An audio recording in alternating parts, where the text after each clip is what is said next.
Braine-le-Château. Edmond vivait dans cette grande maison en briquettes rouges, sise sur le vieux chemin de Nivelles. Un portail en fer forgé donnait sur une large cour en gravier, devant la bâtisse. Un jardin entouré de hauts murs l'isolait de ses voisins à l'arrière. Il y avait au fond une haie de thuyas et une variété de grands arbres à l'horizon. Elle était au calme, dans cette campagne, et profitait de son havre de paix le plus souvent possible. L'intérieur semblait plutôt chiche par rapport au luxe qu'elle avait connu. Ce n'était plus ce qui lui importait désormais. Elle était remplie de joie, car elle venait enfin de revoir son âme après 7 longues semaines de privation de ses yeux, de son odeur et de sa douce voix. Jericho lui avait fait promettre de ne pas réitérer sa trop longue absence. Il allait bien, et plus que jamais il travaillait à se reconstruire et à ses chères études d'autodidacte. Edmond lui avait indiqué qu'elle lui ferait passer par maître Carédas des nouvelles de ses dernières investigations. Il ne devait désormais en aucun cas perdre espoir, et Jericho s'inquiétait pour Edmond et il ne voulait pas qu'elle allât trop loin pour lui. Elle lui répondait que le Seigneur veillait sur elle. D'ailleurs, elle fréquentait une nouvelle paroisse. Hans Böhm, un père mariste allemand venu d'Aix-la-Chapelle 30 ans auparavant, était devenu son nouveau confesseur. Elle souhaitait aussi fonder une nouvelle société charitable à Braine-le-Château, même si elle n'abandonnait pas la fondation Espérance et le père Nestor à Uccle. Habiter loin de Bruxelles l'empêchait de renouer avec ses mauvaises habitudes dans les bars des palaces. Elle ne fréquentait plus que le Métropole, une fois par semaine.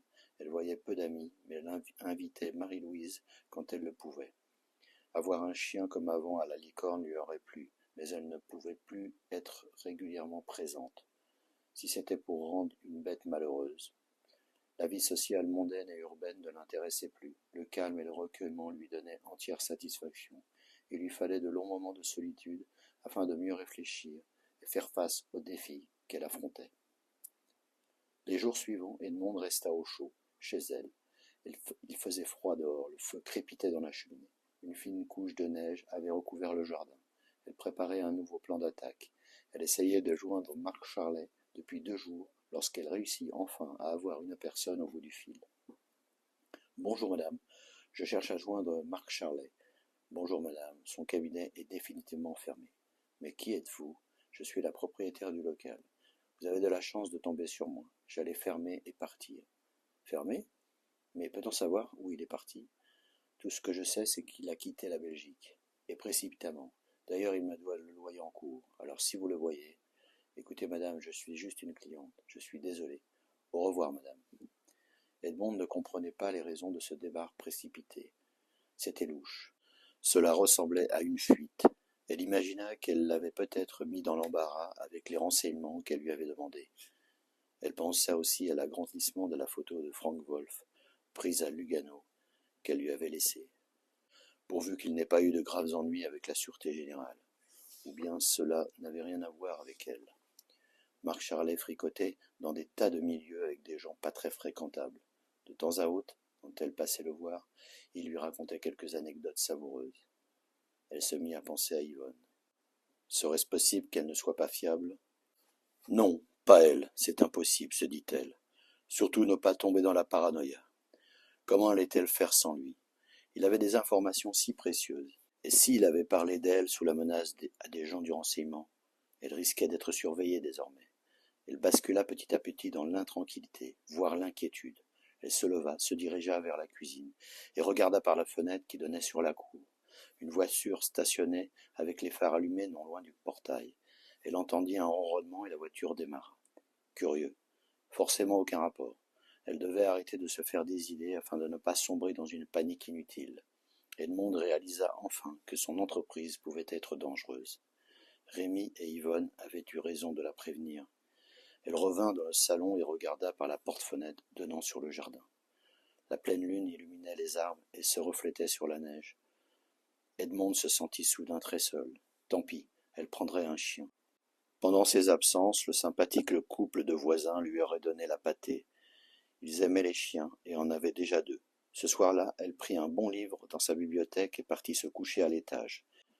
Edmond s'endormit avec le meilleur des mondes, d'Aldous Huxley. 3 jours plus tard, Edmond releva une lettre dans sa boîte. Celle-ci avait été postée à Bruxelles.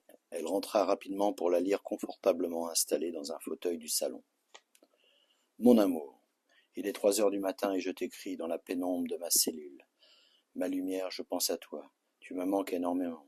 J'ai conscience des sacrifices énormes que tu fais afin de me sortir de ce trou. C'est considérable. Mais j'aimerais que tu prennes moins de risques et que tu penses aussi à toi. Tu ne pourras pas continuer ainsi sans problème. Les enjeux sont très importants pour ces gens. Ils sont prêts à tout, et tu le sais bien. Je suis très inquiet de cette situation. Il te faut vraiment une protection.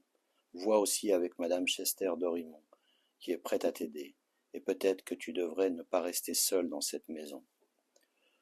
Comme nous en avons discuté la dernière fois, il serait judicieux de pousser les investigations du côté de Clermont et de ses amis, ainsi que du côté de sa femme, Mathilde.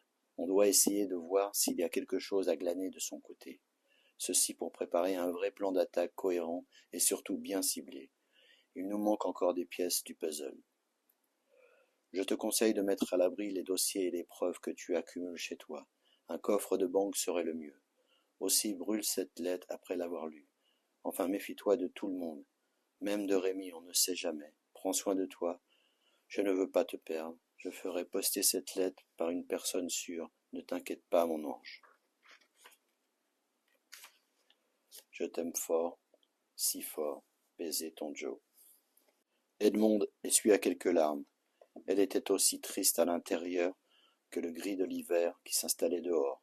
Elle comprenait les recommandations de Joricourt. D'ailleurs, les dossiers étaient déjà dans le coffre de sa banque. En outre, elle avait communiqué par précaution à son avocat, maître Cardas, les instructions à suivre en cas de procédure la concernant.